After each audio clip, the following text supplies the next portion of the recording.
बातमी आहे राष्ट्रवादीची। दोन्ही राष्ट्रवादीच्या नेत्यांकडून भेटीगाठी जोरात सुरू झालेल्या आहेत। काल रात्री दादांच्या राष्ट्रवादीचे प्रदेशाध्यक्ष सुनील तटकरे यांनी पंतप्रधान नरेंद्र मोदींची भेट घेतली आणि त्यानंतर दिलीप वळसे पाटील यांनी पवारांची भेट घेतली। राष्ट्रवादीच्या गोटात नेमक्या कोणत्या हालचाली घडतात बघूयात या संदर्भातला एक रिपोर्ट। दोन्ही राष्ट्रवादीत गेल्या आठवड्याभरापासून बैठकांवर बैठका सुरू आहेत। रात्री सुनील तटकरे पंतप्रधान नरेंद्र मोदींना भेटले आणि त्यानंतर दादांच्या राष्ट्रवादीचे ज्येष्ठ नेते दिलीप वळसे पाटलांनी पुण्यात शरद पवारांची भेट घेतली। त्यामुळे दोन्ही राष्ट्रवादीत हालचाली वाढल्यात का हाही प्रश्न आहे।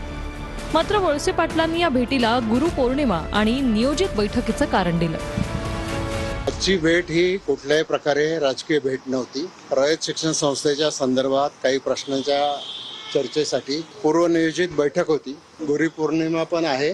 आदरणीय पवार साहेबांना फुलं देऊन त्यांचं दर्शन घेऊन आशीर्वाद सुद्धा घेतले। राजकीय चर्चा कुठल्याही प्रकारे झालेली नाही, त्यामुळं कुठल्याही राजकीय प्रश्नांना उत्तर देण्याचा मला कुठलाही अधिकार नाही।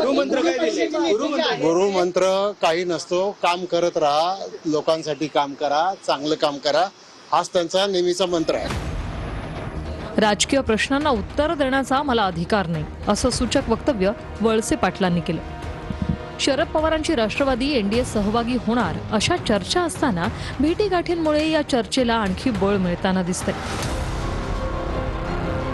गेल्या आठवड्यात 22 जुलैला बुधवारी शरद पवार आणि सुप्रिया सुळेंनी दिल्लीत पंतप्रधान मोदींची भेट घेतली। त्यानंतर दुसऱ्या दिवशी म्हणजे 23 जुलैला पार्थ पवार आणि प्रफुल्ल पटेल शरद पवारांना भेटले। सोमवारी 27 जुलैला तटकरे केंद्रीय गृहमंत्री अमित शहांना भेटले। तटकरेंच्या भेटीनंतर लगेच सुप्रिया सुळेही अमित शहांच्या भेटीला आल्या। अर्थात त्यांनी मुलगी रेवतीच्या रिसेप्शनचं निमंत्रण दिल्याचं सांगितलं। मंगळवारी पुन्हा तटकरेंनी पंतप्रधान मोदींची भेट घेतली। आता दिलीप वळसे पाटील शरद पवारांच्या भेटीला आले। या भेटीगाठी दोन्ही राष्ट्रवादीच्या नेत्यांच्या आहेत आणि केंद्रस्थानी भाजपचे नेते पंतप्रधान मोदी आणि गृहमंत्री अमित शहा आहेत। दादांच्या राष्ट्रवादीचे प्रदेशाध्यक्ष सुनील तटकरेंनी मोदींची भेट ही विकास कामांसंदर्भात असल्याचं सांगितलंय। नवी दिल्लीत देशाचे माननीय पंतप्रधान श्री नरेंद्र मोदीजी यांची भेट घेऊन विविध विकास कामांच्या संदर्भात विस्तृत चर्चा केली व त्यांचं मार्गदर्शन घेतलं।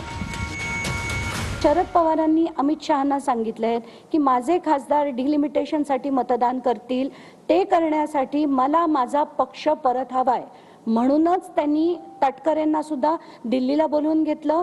अमित शहांची भेट झाली, मोदींची भेट झाली।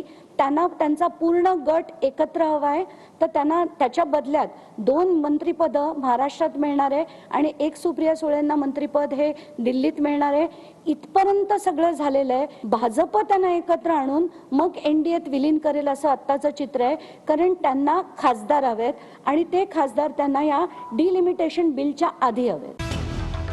सत्तेचा फॉर्म्युला ठरल्याचा दावा अंजली दमानी यांनीही केला, पण सूत्रांकडून मिळालेल्या माहितीनुसार विलिनीकरण न करताच पवारांची राष्ट्रवादी एनडीए सोबत सत्तेत सहभागी होऊ शकते आणि विलिनीकरणाचा संबंध नाही हे शरद पवारांनी सांगितलंय। खरं तर दोन्ही राष्ट्रवादी एकत्र येण्यासंदर्भात पुन्हा एकदा चर्चा घडू लागलेल्या आहेत। त्या संदर्भात नाही, आता शरद पवार साहेबांनी म्हटलं ते अधिकृत आहे। त्यांच्या सारख्या व्यक्तिमत्वाने बोलल्यानंतर त्या पक्षाबद्दल मी काही बोलणे हे काही योग्य नाही। त्यांच्या भेटीगाठी कुठल्या कारणास्तव आहेत काय माहिती नाही, परंतु परवा असं आम्हाला कळलं त्या पार्थ पवारांचा आज काहीतरी साखरपुड्याचा काहीतरी कार्यक्रम आहे आणि त्यासाठी निमंत्रण द्यायला हे लोक गेले होते। परंतु ठीक आहे, जर त्यांची इच्छा काय असेल तर आमचे पंतप्रधानांचं मोठं मन आहे, ते काय करू शकतो। शरद पवार आणि पंतप्रधान नरेंद्र मोदींचे संबंध हे लपून राहिलेले नाहीत। याआधी राष्ट्रवादीला सोबत घेण्याचे भाजपचेही प्रयत्न झाले, पण मोदी सरकारची 3 वर्ष शिल्लक राहिली असताना पवारांचे 8 खासदार मोदी सरकारची ताकद वाढवणार का हे दिसेलच। मात्र पवारांनी मोदींना 2 ऑक्टोबरला बारामतीत येण्याचं निमंत्रण दिल्याचीही माहिती आहे। विद्या प्रतिष्ठानमध्ये भगवान गौतम बुद्धांच्या पुतळ्याचं अनावरण मोदींच्या हस्ते व्हावं अशी पवारांची इच्छा आहे। पुण्याहून प्रदीप कापसेसह ब्युरो रिपोर्ट TV9 मराठी।